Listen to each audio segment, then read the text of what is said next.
The coffee was still warm.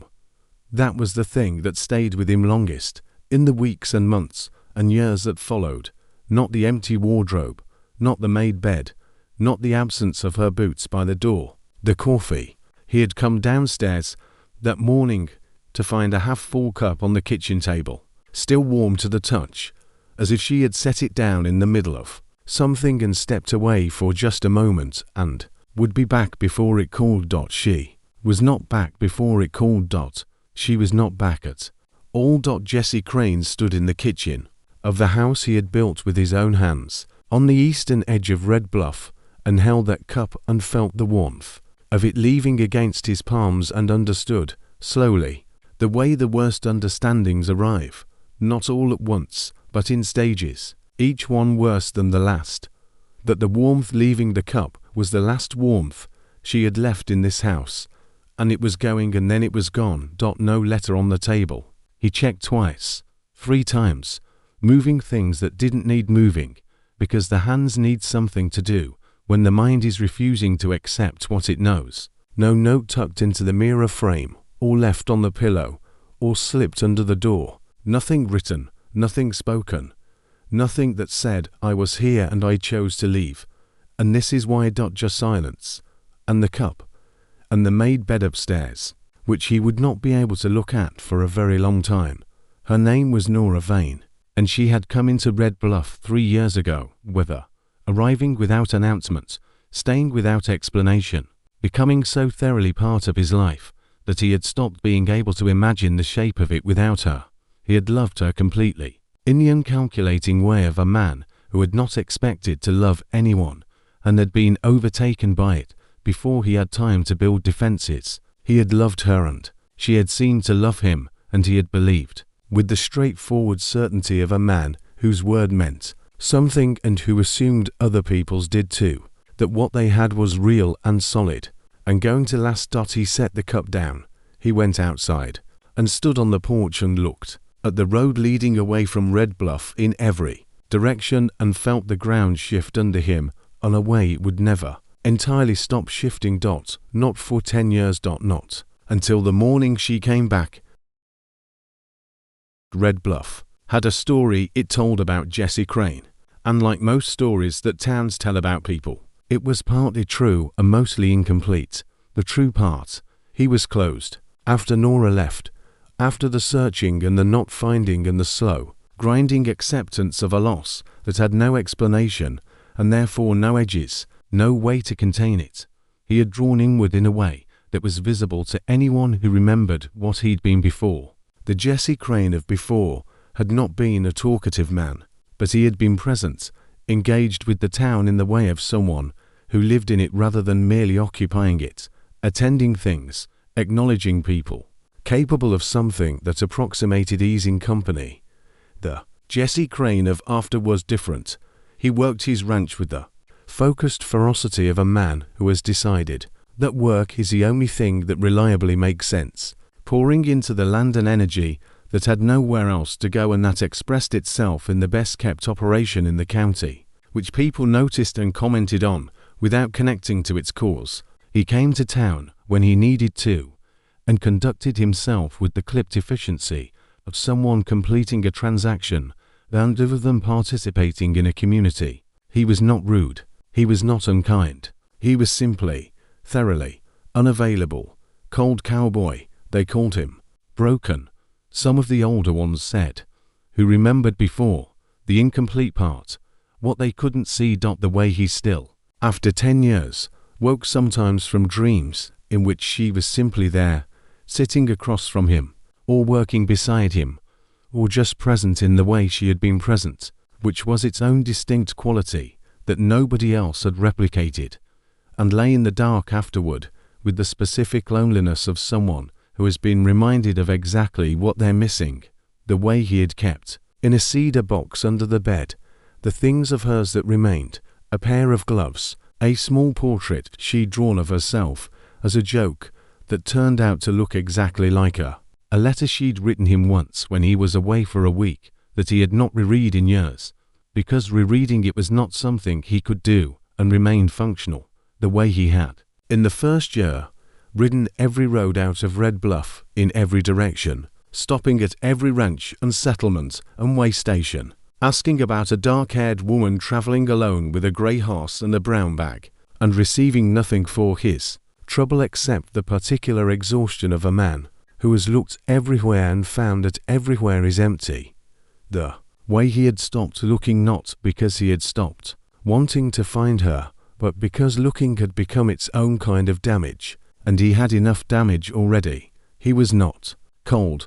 He was a man who had been burned and had arranged himself very carefully so that the burned parts were not accessible. The arrangement had held for 10 years. It would not hold much longer. *** 10 years is long enough to change everything and nothing.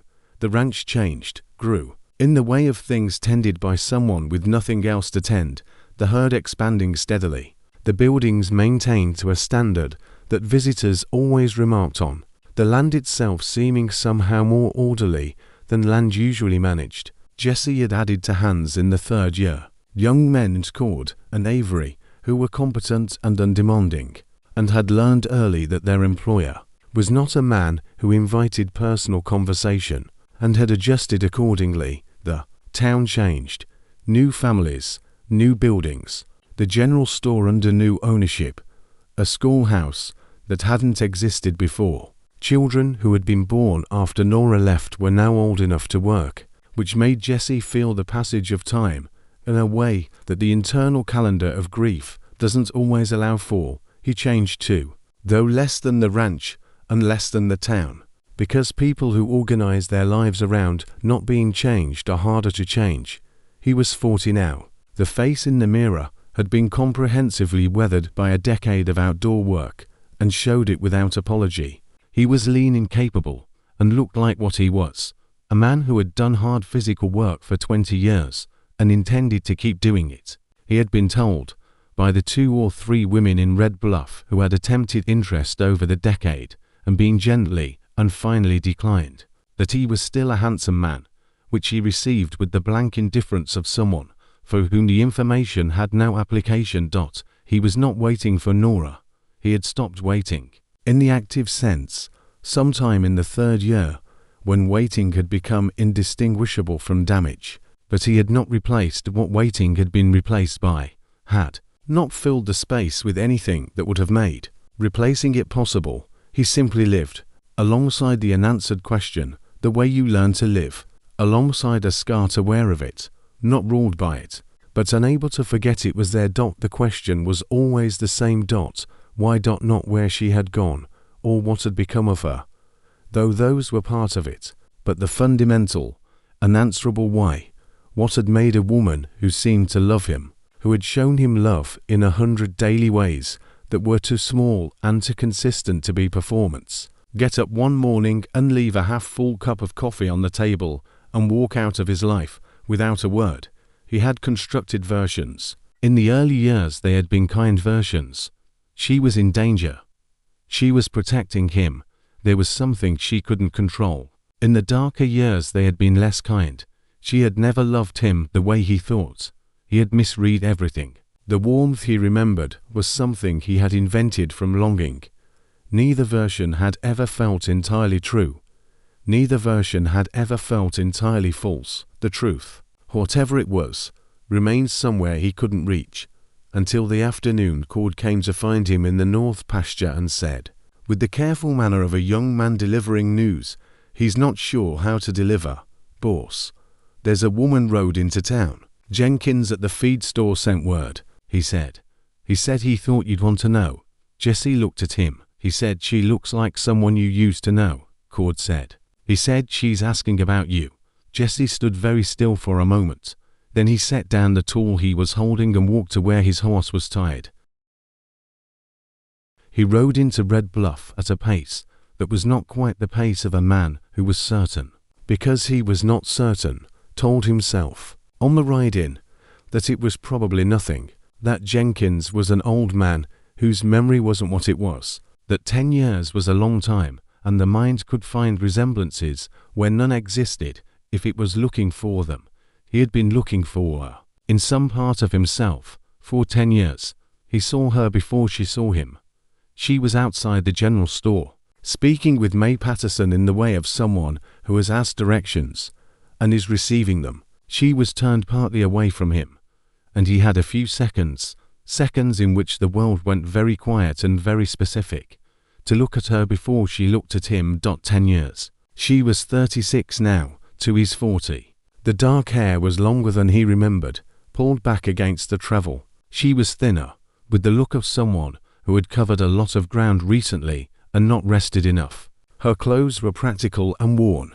The grey horse tied at the post beside her was not the grey horse he remembered, but had the same steady, unhurried quality. Or maybe he was projecting. May said something that made Nora turn. She saw him. The thing that happened to her face in that moment was not what he had imagined. In the various imaginings he had not allowed himself over the years, but which had happened anyway in the way that things happen when you're asleep or not paying attention. He had imagined guilt, or the absence of emotion that would mean she had moved past it, or something performative, an expression assembled for the occasion. What he saw was none of those things.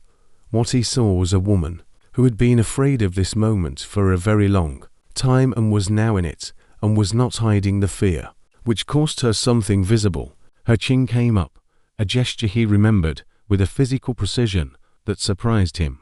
The gesture she made when she was holding herself together deliberately, and she looked at him across the width of the main street of Red Bluff with an expression that was equal parts courage and the anticipation of pain. He dismounted. He walked across the street. He stopped in front of her. Up close. She was the same eyes, the same particular quality of attention in them that had always made him feel, perhaps foolishly, perhaps accurately, that she saw him more clearly than most people bothered to. 10 years older, in the way that meant something had happened in those 10 years, and not all of it had been easy. He said her name. Jessie, she said. Her voice was steady, and the steadiness of it was costing her something he could see in the set of her jaw. They stood there on the main street of Red Bluff, while the town, with the acute attention of a community that had followed the story of his loss without ever having the full story, watched from doorways and windows, and the studied non-attention of people trying to look like they weren't looking. "Are you passing through?" he said. His voice was level. He didn't know how. "No," she said. "I came here. Specifically." He looked at her for a long moment. "Are you hungry?" he said. Something shifted in her face. Surprise, possibly, that the first question was that one, or something else, something that recognized the gesture for what it was. Not warmth, not forgiveness, not any kind of resolution, but the most basic human acknowledgement that a person who has ridden a long way might need to eat. "Yes," she said quietly. "Diner's open," he said. He didn't offer his arm. He didn't touch her. He walked beside her across the street and held the door, and they went inside and sat at a corner table that the diner's owner, old Pete Hale, had the sense to give them without being asked, and then the further sense to leave them alone at. She didn't start with the reason. She started with an apology, which he received without responding, because an apology without an explanation was still incomplete, and he had been waiting for the explanation for 10 years. She seemed to understand this. She had, he thought, spent a long time preparing what she was going to say and in what order, and the apology was the necessary first thing, even knowing it wasn't enough. She ordered coffee and held the cup with both hands, always, even when it was warm enough not to need both hands, and that specific detail hit him somewhere he wasn't prepared for it to hit him. "My father," she said. She told him about her father.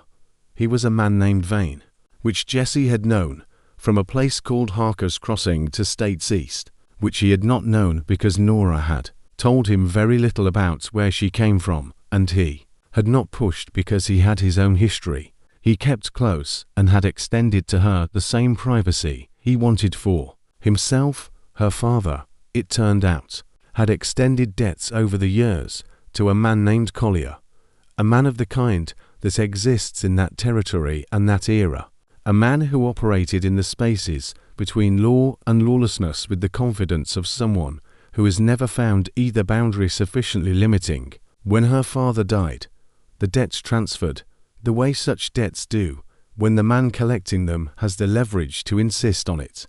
They transferred to Nora. Not money. Something worse than money. Collier had known about Jesse, had known about Red Bluff, about the ranch, about what Nora had built there with him, had let her know, through an intermediary who arrived without warning one night, that he knew, and that, if she didn't come with him, return to Harker's Crossing and settle what her father owed in the way Collier had decided it would be settled, he would come to Red Bluff himself, with people who shared his lack of concern about legal boundaries.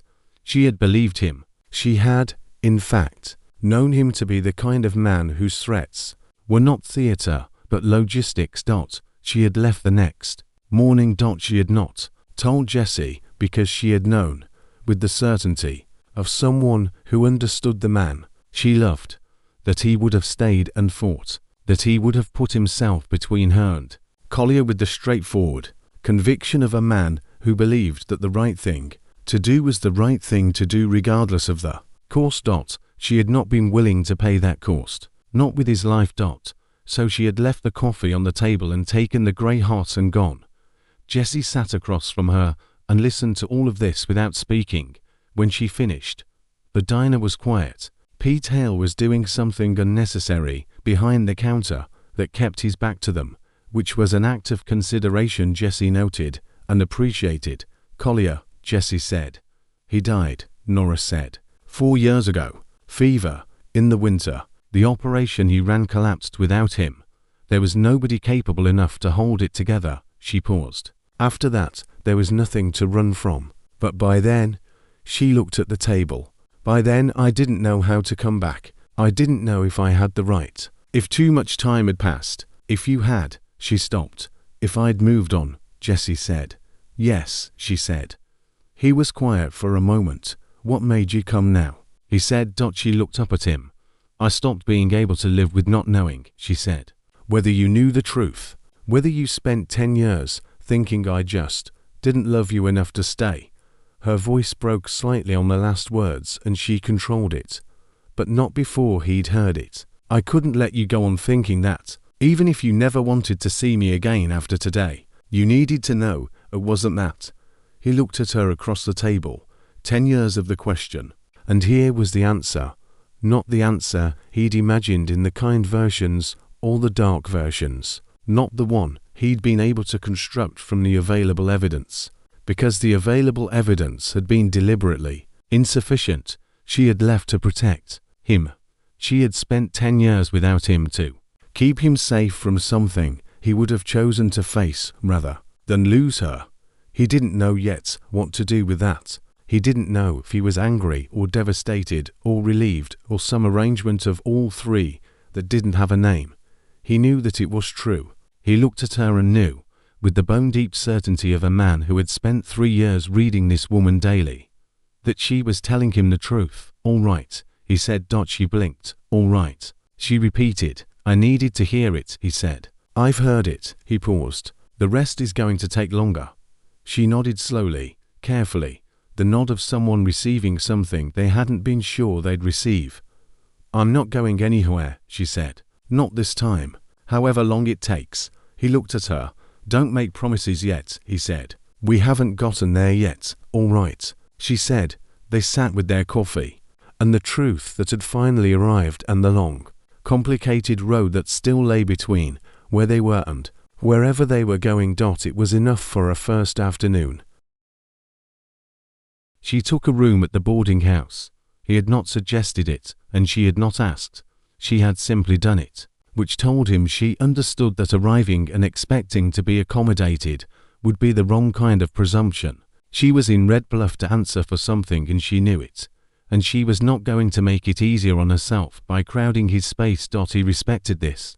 He didn't say so. The days that followed had a strange quality, the quality of a situation that everyone around them was aware of, and that they were navigating in the presence of that awareness. Red Bluff being the kind of town where a returned woman, and a historically heartbroken man constituted appointment entertainment. He felt the watching and ignored it with the practiced ease of a man who had been watched and talked about for 10 years and had learned that the watching did not require acknowledgement. She was careful with him. This was the word he kept returning to. Careful. Every interaction conducted with a precision that was clearly deliberate, an awareness of how much space she was taking up, and a constant calibration to not take more than she'd earned. She didn't come to the ranch uninvited. She didn't seek him out in public with a frequency that would have been pressure. She was simply there, in Red Bluff, available. And she left the pace and the terms to him. He was angry. He had not known. Until she came back and gave him the reason, and the reason was real, and the reason was love. How much room the anger had been taking up underneath everything else. While the question had been unanswered, anger had nowhere clean to land. He'd been angry at an absence, which is unsatisfying, because absences don't receive it. Now he had a person and a reason, and the anger had somewhere to go, and it went there. He was angry that she had decided for him, that the choice, face the danger together or separate for safety, had been hers alone when it belonged to both of them, that she had looked at him and concluded, in the middle of the night with a threat in the room, that she knew what he could and couldn't handle better than he did. He was angry about 10 years. He had loved her, and she had loved him, and they had lost 10 years of it, because she had been afraid and had acted alone in her fear, and he had not been given the option of being afraid with her. He was also, and this was the part that made the anger complicated, able to see it from where she had been standing. She had known him. She had loved him accurately, which is to say she had known exactly what he would do if she told him, that he would have stayed and fought, that he would have been one man against Collier's operation, that the outcome would have been uncertain at best. She had been trying to save his life. The road to the worst outcomes is paved with people trying to save each other's lives. He thought about this on many evenings that first week, sitting on his porch with the dark coming in and the sounds of the ranch settling around him. He thought about what he would have done in her position, whether, faced with a threat to someone he loved and a choice between warning them and removing them from danger, he would have had the courage and the trust to warn them and let them decide. He thought he would have. He was not entirely sure. He went to find her on the 8th day. She was sitting on the bench outside the boarding house in the late afternoon, reading, or pretending to read, because she lowered the book the moment she heard his horse, which suggested she had not been as absorbed in it as the pasture implied. He sat on the other end of the bench. Neither of them spoke for a moment. "I understand why you did it," he said. She waited.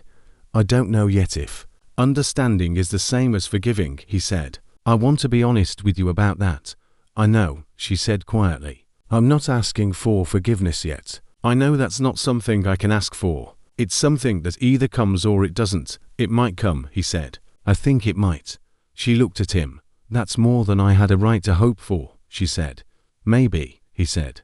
"But I've been angry at an empty space for 10 years. Angry at you is," he paused, looking for the right word, "different. Angry at you means you're here. And you're here because you came back, which means..." He stopped again. "What?" she said. He looked at the street. "It means you're brave enough to come back," he said. "Which is the same thing that would have made you brave enough to stay. If you trusted it. If you trusted me." The word landed. She absorbed it. "I know," she said. "I've thought about that every day for 10 years. "Good," he said. Not unkindly, just honestly. He stood up. "I'll come by tomorrow," he said. "If you want." She looked up at him. "I want," she said. He nodded and walked back to his horse. Behind him, on the bench, she sat for a long time in the fading light.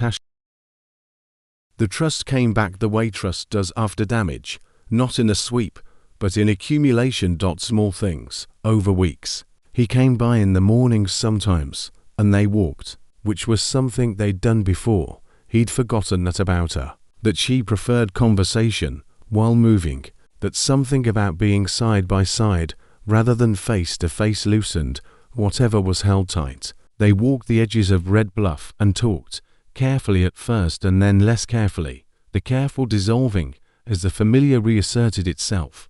She was the same. That was the thing he hadn't expected.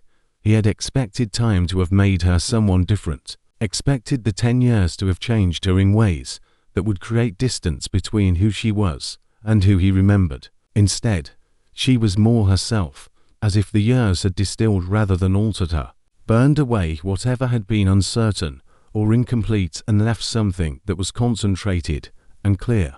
He told her about the years, not the grief. She could see the grief. It was visible in the shape of the life he'd built around it.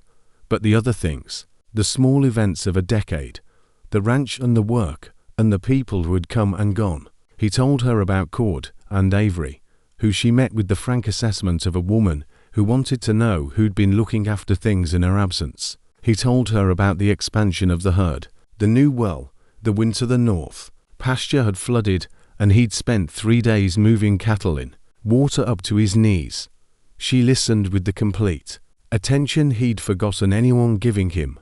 She told him about the 10 years too, also not the grief, or not only, but the living, the towns, the work, the constant motion of a person who couldn't stay anywhere long enough for anyone to get close enough to ask the questions she couldn't answer, the particular loneliness of a life lived in transit, which is different from the loneliness of a life lived in one place, emptier in some ways, more bearable in others, and ultimately more exhausting than either. Did you ever? He started one morning, and stopped. She looked at him. Did I ever what? She said. Try to. He found the word. Move on. She was quiet for a moment. I tried to stop thinking about you, she said. Those aren't the same thing. I couldn't do the first one well enough to attempt the second. He looked at the road ahead of them. I didn't try either, he said. I told myself I had. I was wrong. She didn't say anything to that. She didn't need to. The information passed between them with the particular efficiency of two people who have known each other well and haven't forgotten how, even across 10 years, even across the distance of everything that had happened, the old feelings returned not as a flood, but as a recognition, the awareness that they had not gone, that what he had been living alongside for 10 years in the form of loss was the same thing that was now walking beside him in the morning light, slightly different in its expression, but unmistakably itself. He didn't rush it. She didn't ask him to. They were both old enough to know that a thing built slowly is built better, and both scarred enough to need the slowness not as reluctance but as care, the care of two people who understand what carelessness costs. One evening, -1 weeks after she'd ridden back into Red Bluff, he asked her if she wanted to see the ranch. She looked at him with those eyes that had always seen him too clearly and said, yes. He brought her out on a Sunday morning, the best kind of morning for it, clear and cool, the valley showing itself at its most considered. He showed her the additions and the changes, narrating in the low, matter-of-fact way of someone showing a person a thing they've built and hoping they find it worthy without wanting to say so. She walked through it with the same attention she gave everything, asking questions he hadn't expected, and making observations that told him she was looking at it seriously, not as a visitor, but as someone assessing something that might matter to her. At the north pasture, she stopped and looked out at the view, the same view he had watched every morning for 23 years, that he had felt leaving him when he signed the papers to sell it, and had gotten back, somewhat miraculously, when the sale had fallen through in escrow. She said, "You love this place?" "Yes," he said. She looked at it for a long time.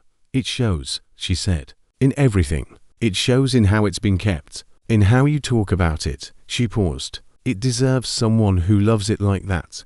He looked at her. "It had that," he said. "Before you left." She turned to look at him. "I know," she said quietly. He held her gaze. "It could again," he said, "if you stayed." She was very still. "Jesse, I'm not asking you to decide right now," he said. "I'm not asking you anything right now. I'm just telling you that the possibility exists. That I'm not." He stopped, found his way through it. "I'm not close to it. I thought you should know that." She looked at him for a long moment. At this man who had spent 10 years being called cold by a town that didn't know him, who had kept her gloves in a cedar box and her memory in the unkillable part of himself, and who was standing in his north pasture in the Sunday morning light, offering her a possibility with the careful, deliberate openness of someone who has very little practice at offering possibilities, and is doing it anyway. She reached out and took his hand, not with pressure, not with claim, just held it. The way you hold something you want to confirm is real. He let her. They stood at the edge of the north pasture in the morning light and held hands like two people beginning something rather than returning to it, which was maybe the only honest way to think about it. She stayed through October and November. In December, she stopped paying by the week at the boarding house and started paying by the month, which was a small and practical thing that was also not a small thing, which the proprietress noted with the particular satisfaction of a woman who had been watching the situation develop and had opinions about how it should resolve. She found work, helped May Patterson with the books at the general store, which May had been doing badly 4 years, and received help within the relieved manner of someone who hadn't known how to ask. She was good with numbers, which Jessie had known, and which turned out to be useful in ways beyond their relationship, which gave her a place in Red Bluff that was hers rather than derivative of his, which she had insisted on. He had understood why without being told. She was not coming back to slide into the space she'd left. She was building a presence, establishing something, making sure that what she had in Red Bluff this time was constructed well enough to last. He had respected it. He had found, as the weeks passed, that he admired it. They moved toward each other the way rivers move toward confluence, following the geography, taking the path that the landscape made possible, not forcing and not resisting. By December, they were having dinner together most evenings, alternating between the diner and his kitchen, and the dinners had the quality of something domestic and ordinary that had been arrived at without announcement. The conversation they needed to have happened on a December evening, in his kitchen, with snow starting outside the window and a fire in the stove, and the dinner dishes done. He had been thinking about it for weeks, thinking about what he needed to say and what he needed to hear, the things that couldn't be left unspoken if what they were building was going to hold the weight they were going to put on it. He said, "I need to tell you something."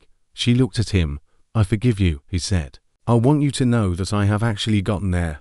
Not that I'm telling you what you want to hear. I understand why you did it and I believe you loved me when you did it and I'm not carrying it anymore." She was very still. "But," he said. "But," she said quietly, "if we do this," he said, "if we try to build something again, I need it to be different in one specific way. I need you to trust me with the hard things, not protect me from them. Trust me with them. Come to me when you're afraid and let me be afraid with you instead of handling it alone." He paused. "I'm not asking for guarantees. I know things happen that nobody plans for. I'm asking for a promise that when you're standing in the dark with something terrible, your first thought is to come find me." She looked at him for a long moment. "That's the one thing I got wrong," she said. "The only thing. And it was everything." She held his gaze. "I promise you, whatever comes, I come to you first. I don't decide for you. I don't protect you by leaving." Her voice was steady and clear, the voice of someone who has thought about this every day for 10 years and knows exactly what she means. "I stay. Whatever it is, I stay." He looked at her. He believed her, not with the blind belief of before, the uncomplicated trust of a man who hadn't yet learned that the people who love you are capable of causing the deepest damage, even with the best intentions, but with the other kind of belief, the kind that has been tested and survived, the testing and knows the texture of the thing it's placing faith in. He reached across the table and covered her hand with his dot. She turned her hand over and held his. Outside the snow was coming down steady and quiet, and the fire in the stove was warm. And in the house that Jesse Crane had built with his own hands on the eastern edge of Red Bluff, something that had been broken for 10 years was not yet whole. Wholeness takes longer than an evening, but was, in this moment, in the process of becoming, which is where all healing begins. Not at the end. At the turning. Some goodbyes leave scars that never fade. Some absences change the shape of a person, Permanently, leave a silhouette where something used to be, a present-shaped emptiness that no amount of time entirely fills. But some people come back, not to undo what happened.